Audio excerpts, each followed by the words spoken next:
Say what? Rapid fire review of the SOG Terminus XR. This is a nice EDC knife. I scored this one today, and I'm just going to go over the things that I love about it. And one thing detracts from it, and that's just a personal taste thing. Well, not really. It does have to do with dimensions and practicality.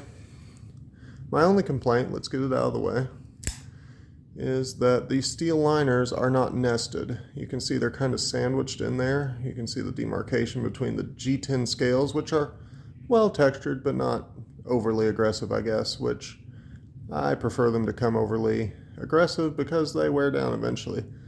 Anyhow, nice grippy material. I don't really have a complaint on that. It's an EDC knife. It has good jimping. It has good ergonomics. It controls the hand well enough that I don't think it's going to slip out of your hand, even if these were those old slick carbon fiber scales before they started doing more peel ply kind of texturing on them. They did go through the trouble of skeletonizing these liners. You can see that a little bit. I prefer like little steel inserts for an everyday carry knife. If you're going to put steel in the handle at all, go ahead and do it that way. Reinforce the fastening points, and that's about all you need. And right up here towards the pivot, just make some inserts. You don't need to do full steel liners. Cryo D2.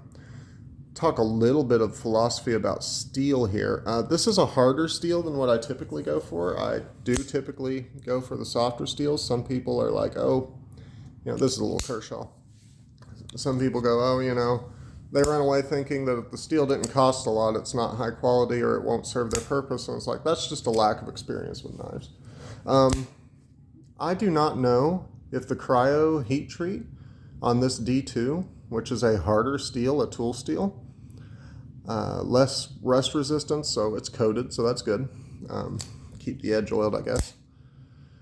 I don't know if that's going to work out to be as tough or as magical as like a Bose heat treat. I don't know anything about the cryo heat treat on this particular knife. I just know that it is cryoed. And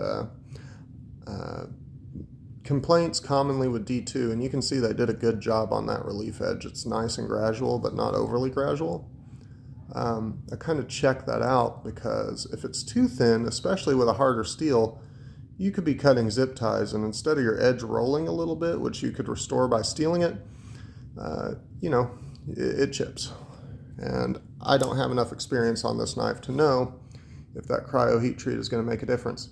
I don't know what SOG is calling this lock, but it is the Axis lock from Benchmade. I believe their patent expired, and now it's becoming pretty much an industry standard, which, thank goodness, it's about time, I like not only the ambidextrous nature of it, but it's strong. Not as strong as the lock on this, which looks like a traditional back lock, but you can see it has a stop pin between there and the blade.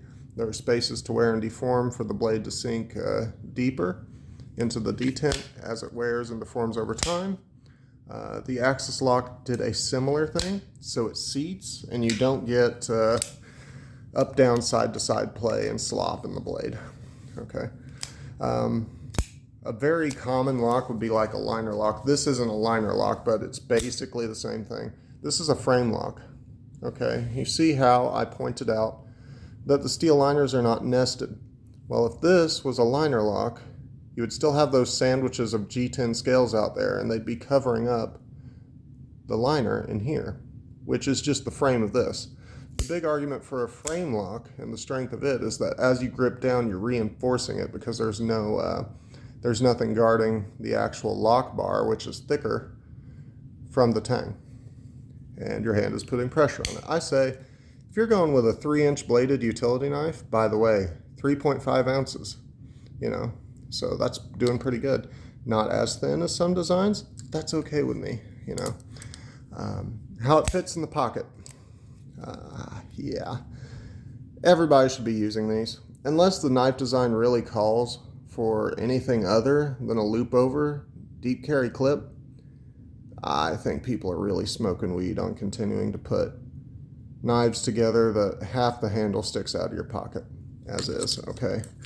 I can sit this in the pocket of some Wrangler 13 MWZ, men's Western zipper jeans, the classic, and I can sit down in them and it doesn't try to work its way out of the pocket like you do with this one. That's just, you know, sometimes that happens. So you really have to wear your knives around. Luckily with this, I never lost it, but sometimes I'd wear it. I no longer wear knives in that particular pocket, the right front pocket of jeans. Even these smaller utility knives, because see, jeans already give you limited lateral mobility, and you can't even really bring your knee up in front of you over past parallel in some of them. So, you know, you have to make efficient use of your pocket space and free up as much movement as you can in those. I have a lot of jeans that are not like that have more stretch fabric in them, but for overall working and you don't want to be tearing through pants, it's a good idea to have some good 15-ounce denim jeans or higher, I think. But anyhow, now we're talking about jeans. So, Cryo D2, 7.2 inches overall. Very good dimensions, 3-inch blade, so it's legal in a lot of places. It has a flipper tab. My only ergonomic hit on it is only due to the size of my man hands. It's just an awkward reach for the flipper tab, but they have thumb studs, and they don't, you know, the lock mechanism doesn't interfere, and my thumb isn't on a bunch of stuff while I'm trying to, no, it just works. So, yeah. Totally go get this knife. About a $60 knife.